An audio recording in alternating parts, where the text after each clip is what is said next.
émission de littérature. Toute la littérature, ici, tous les genres, sous-genres et types d'écriture se rencontrent. Vous aurez droit à plus de découvertes de livres et d'auteurs. Ici, tous les genres littéraires et textes scientifiques se côtoient. Le point littéraire. Jeudi à 21h sur Royal FM. Prenez le rendez-vous. Nouvelle saison inédite. Avec Jean-Jacques Foucault.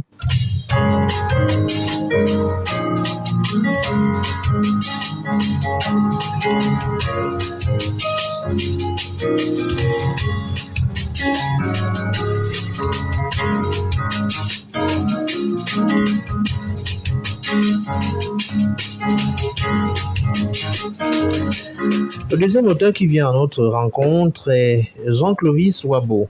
Il est un enseignant de formation et inspecteur national de pédagogie et auteur de manuels scolaires, notamment dans les filières du tertiaire. Jean-Clovis Wabo est actuellement à la retraite et s'intéresse désormais à l'anthropologie. Après avoir suivi une formation en théologie dans le but de mieux comprendre l'influence des croyances religieuses dans les sociétés humaines, il s'est engagé à mener des recherches en anthropologie sur des thèmes variés, parmi lesquels celui dont les résultats sont contenus dans le présent ouvrage intitulé « Le secret du bonheur conjugal ». Le point littéraire, l'entretien.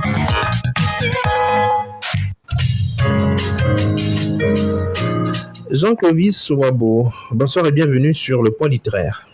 Bonsoir, monsieur Jean-Jacques Foucault. Et bonsoir aux spectateurs, aux auditeurs, je vous en prie, oui, de FM, de Royal FM. Le secret du bonheur conjugal. Pourquoi avoir décidé d'écrire sur cette question? D'après un site consulté dans le cadre de nos recherches, le taux de divorce se situe entre 30 et 50% des mariages dans les pays occidentaux. Dans le même ordre d'idée, nous avons consulté un autre site qui stipule qu'en Afrique subsaharienne, environ une femme sur 10 rompt sa première union au cours de 30 années de mariage. En raison des taux élevés et de plus en plus croissants des divorces dans les sociétés humaines, nous avons entrepris des recherches relatives à ce phénomène dans l'ultime but d'identifier, en vue de proposer des solutions permettant d'y remédier, les causes qui font obstacle à une vie conjugale arrosée en permanence de joie, de paix et de bonheur. Alors, quelle est l'approche méthodologique qui est utilisée dans l'ouvrage en question? Nous avons, dans nos recherches, découvert dans un ouvrage de notre bibliographie, qui est la Bible, un modèle de mariage glorieux, comblé de bonheur. Oui. Il s'agit de celui entre Christ, considéré comme époux, avec son Église, tenant lieu d'épouse. Et au regard de ce qui précède, nous nous sommes appesantis sur l'étude des caractéristiques de ce mariage entre Christ et son Église, en vue de la présenter par analogie comme modèle de mariage pour ceux qui rêvent d'une vie conjugale dans le bonheur. Peut-être ça aurait dû être la première question. C'est quoi le mariage? Pour qu'on soit fixé, est-ce qu'il s'agit de l'union libre? Aujourd'hui, on appelle cela le viens au reste. Ou alors, il s'agit de la démarche officielle. Vous parlez de quel mariage? Il s'agit du mariage institué par Dieu le Créateur. En fait, d'après Dieu le Créateur, le mariage est l'union consentie entre un homme et une femme pour mener une vie en couple, dans la paix et le bonheur. C'est un don de Dieu et non un commandement de Dieu. Oui. Donc, il faut aujourd'hui au moins connaître les fondements du mariage. Comment il se déploie véritablement, le mariage, les fondements?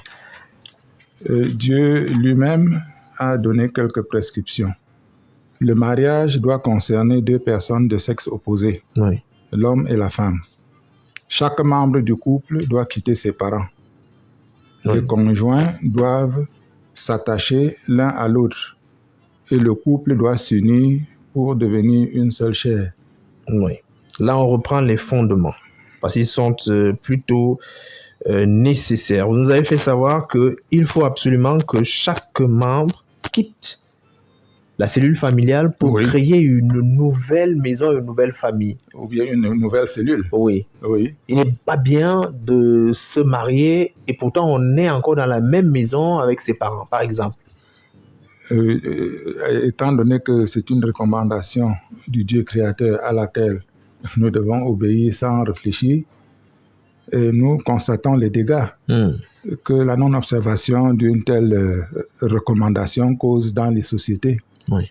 Oui, les jeunes des deux sexes qui mènent une vie conjugale dans l'enceinte familiale avec tous les dégâts de bagarres, de non-accomplissement, de Il y a quelquefois oisiveté. la mère, la belle-mère s'immisce dans les relations de sa belle-fille, de son fils. Il faut absolument aller créer sa nouvelle cellule ailleurs, loin du cocon familial. Oui, effectivement, pour avoir une autonomie aussi bien financière, morale que d'éducation des enfants. Oui. Oui. Alors, il faut passer par le célibat avant d'arriver au mariage. C'est une période, vous nous avez fait savoir dans l'ouvrage, d'un potentiel candidat ou aspirant au mariage plus tard. Oui. Je ne considère peut-être pas le célibat comme un passage obligatoire pour arriver au mariage, mais je considère le célibat comme un état qu'un individu choisit dans sa vie. Oui. Parce que Jésus lui-même reconnaît qu'on peut être eunuque. Oui. Eunuque veut dire choisir volontairement de ne pas se marier. Oui. Donc il y a 3 raisons pour lesquelles on peut rester célibataire. On peut être célibataire en raison des malformations ou des maladies. Oui. On peut être célibataire en raison de l'action des autres hommes. Un enfant traumatisé par une vie de violence dans la famille peut développer une haine contre le mariage et décider de ne jamais se marier à cause des violences vécues en famille. Ça peut donc être également un choix volontaire pour une certaine philosophie qu'on peut développer. Par exemple, se consacrer à une vie religieuse, à l'exemple des prêtres de la religion catholique romaine, ou alors de l'apôtre Paul que nous voyons dans la Bible, qui avait délibérément choisi de rester célibataire pour servir son Seigneur. Alors, lorsqu'on veut se marier, qu'est-ce qu'on a besoin de savoir avant? Je voulais, si tu le permets, je voudrais revenir à ta question, mais développer certains autres aspects au mariage. Donc, après le célibat, nous pouvons également parler du divorce. Du divorce, oui. Le divorce, en fait, est la rupture légale du mariage. En principe, selon le plan de Dieu, le divorce n'est pas permis. Oui. Donc, le divorce ne devrait en réalité pas exister. Oui, parce que Dieu lui-même dit que l'on ne sépare pas ce qu'il a uni par le lien du mariage. C'est donc à cause de la dureté du cœur des hommes que 2 exceptions ont été tolérées dans le divorce. Dans le divorce, oui. Ouais, la première exception, c'est l'infidélité avérée de la femme. Oui. Et la deuxième exception pour le cas des chrétiens, c'est quelqu'un ou quelqu'une qui s'est marié à un païen ou à une païenne. Oui. Et qui, pour des raisons d'incompatibilité d'humeur, se sépare. Oui. Oui. Donc là, c'est accepté. On dit l'infidélité de la femme, pas de l'homme. Oui. Pas forcément de l'homme. Du moins, c'est ce que j'ai lu dans la Bible. D'accord. Donc, c'est extrait des livres, enfin du livre la Bible. Oui. Alors, on dit, vous pouvez divorcer uniquement si il y a infidélité avérée, ou alors si vous vous êtes marié avec un païen. Qui décide de déserter. De déserter le foyer. Ça veut dire que dans ce cas, il est possible de se marier à de se remarier. Oui, c'est pour ça que j'ai parlé du remariage. Et je profite de l'occasion pour ouvrir une petite brèche sur la stérilité. La stérilité ne doit pas être considérée comme une cause du divorce. Oui. Elle peut être voulue par Dieu pour manifester sa gloire en temps opportun ou par sa volonté souveraine. En effet, selon la Bible, Dieu considère mieux les enfants spirituels que nous avons engendré que ce charnel que nous n'avons pas amené à Christ. Le remariage est également possible dans le cadre chrétien, dans le cas des divorces évoqués dont nous venons de parler, Oui. ou alors en cas de veuvage. Pour l'idéal du mariage, vous prenez un exemple, notamment celui de l'Église et de Dieu. Oui. Pourquoi ce modèle-là? Pourquoi ce modèle principalement? Parce que c'est un modèle réussi. Oui. C'est un modèle où l'harmonie est parfaite. Entre l'Église et Dieu. Ou du moins entre l'Église considérée comme épouse et Jésus et Christ. Christ considéré comme époux. Oui. Alors, les particularités de ce mariage-là? La particularité dans ce mariage, c'est que Jésus rencontre une épouse remplie de péchés qui n'est pas éligible au mariage et décide de la nettoyer avec des enseignements, de la purifier avec des enseignements, de la sanctifier par la parole et de se sacrifier pour elle, au point de se faire crucifier sur la croix à cause de cette église. Et finalement, cette église a vu le jour.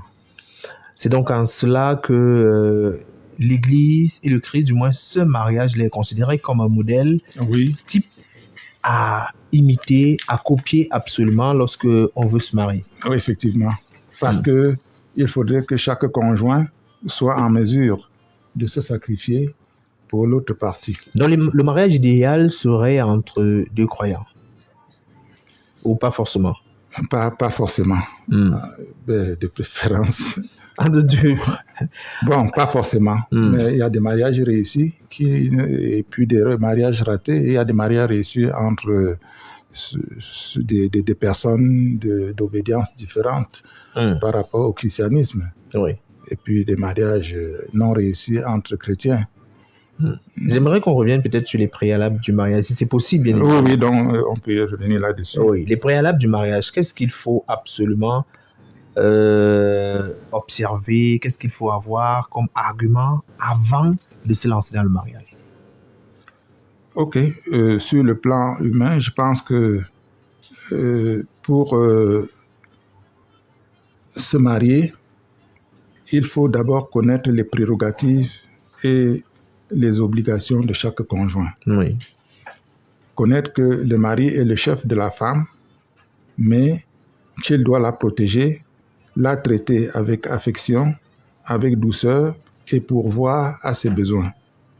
La femme, quant à elle, doit bénéficier de la protection, de l'affection, des soins de son mari, mais également lui être soumise et prendre soin de lui et de son foyer. Il faut également savoir où se limite la soumission. La soumission, c'est à quel niveau, à quel degré? Comment quantifier ou mesurer le niveau de soumission qu'une femme devrait avoir pour se marier? Tout ceci se passe par le dialogue. Parce qu'en fait, le partenaire au mariage considère l'autre comme une plantation non défrichée, comme une plantation forestière, où il y a comme une plantation qui est impure d'herbes, de ronces et autres. Et il doit s'évertuer à nettoyer cette plantation avec l'amour, avec la patience, avec la persévérance. Et il s'aimer la tolérance pour récolter l'amour et le bonheur. C'est un travail qui se fait progressivement, doucement, avec beaucoup de patience. Surtout s'écouter énormément, se parler, et peut-être on va arriver à ce résultat recherché, celui notamment d'un mariage épanoui. Oui, c'est ça. Alors peut-être, Plus tard, on parlera des formalités d'usage, hein. Les formalités d'usage à accomplir avant le mariage. Oui. Parce que beaucoup de personnes considèrent aujourd'hui le mariage uniquement comme le fait de se déplacer pour aller vivre sur une tierce personne, Oui. sur un tiers. Oui. Alors, quelles sont les modalités d'usage accomplies préalablement au mariage? Les modalités d'usage, c'est les fiançailles. Oui. Et comment les fiançailles se déploient en fait? Comment devraient se dérouler les fiançailles? Est-ce que ça a une date limite? Quels sont les premiers pas à faire? Dans un premier temps, le conjoint doit avoir dans son esprit un schéma robot de son partenaire. Manifester des choix précis et présenter ces choix à Dieu à travers ses prières. Et Dieu pourrait exaucer ses prières en permettant au Saint-Esprit de faire une rencontre entre lui et ou bien entre elle et le partenaire imaginé de rêve. Exactement comme au Jardin d'Éden, Adam avait manifesté un besoin. Avait fait un portrait robot qu'il aimerait quelqu'un qui lui serait une aide et qui serait semblable à lui. Oui. Alors, donc, il a fait un portrait robot de sa femme, de celle qui devrait être sa compagne. Et Dieu a pris donc, à partir de sa côte,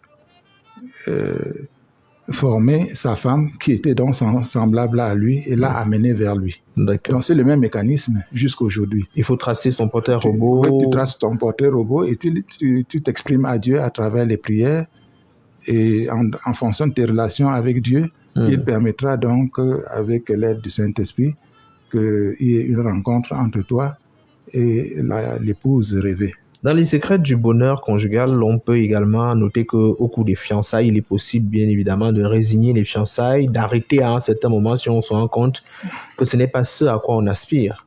Oui, effectivement, dans le cadre du mariage, le stade des fiançailles est un stade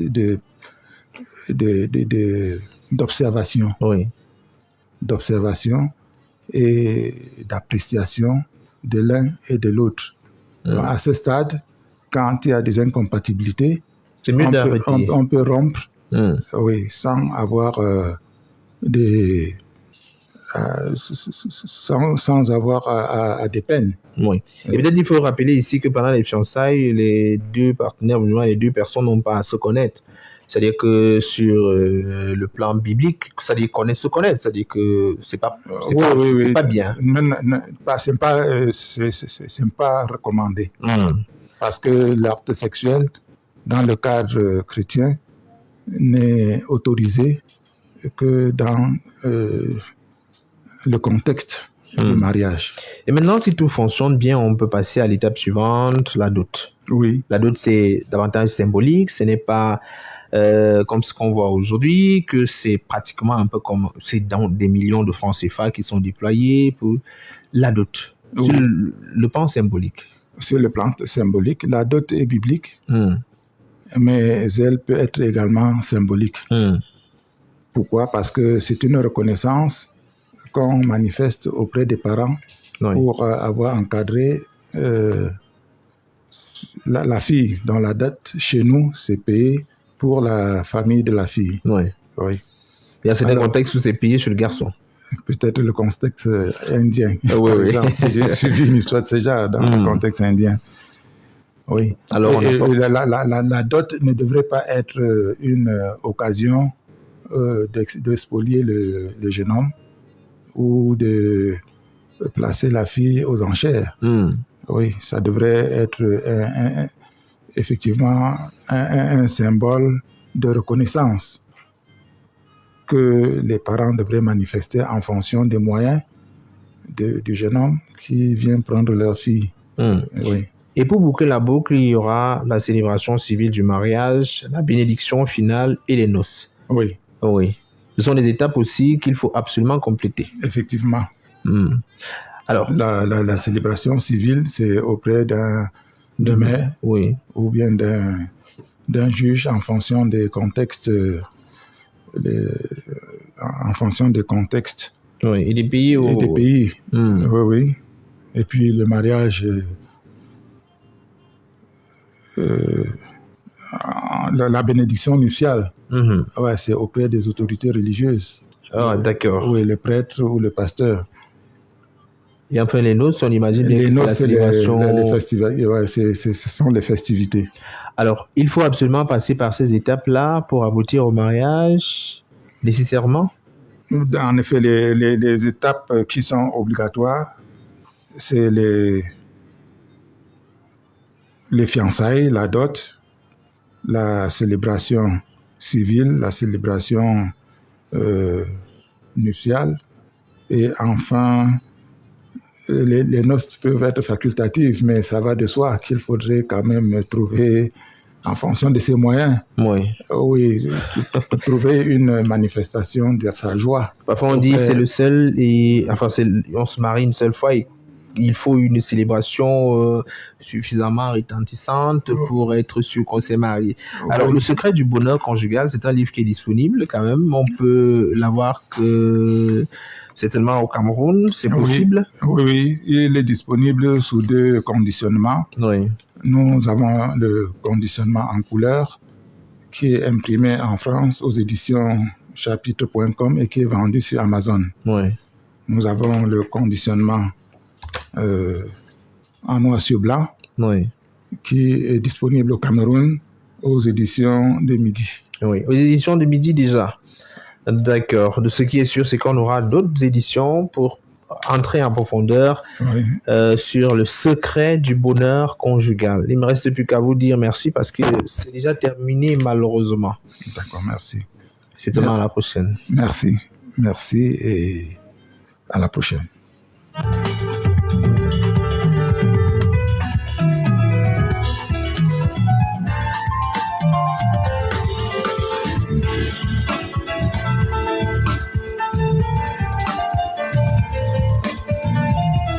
Le point littéraire, équipe de production, contribution, Annie-Lisette Ambassa, mise en onde, Romuald Ekomé, régie vidéo, Alain Kwekam, régie d'antenne, Carole Prudence-Tiencheux, coordination centrale, Bertrand Ouona, supervision générale, le révérend pasteur Emmanuel Noël Bissaï, présentation, Jean-Jacques Foucault. Et comme invité, nous avions Viviane Molu-Payou et Jean-Clovis Wabo. Mesdames et messieurs, prochain rendez-vous jeudi prochain, 21h.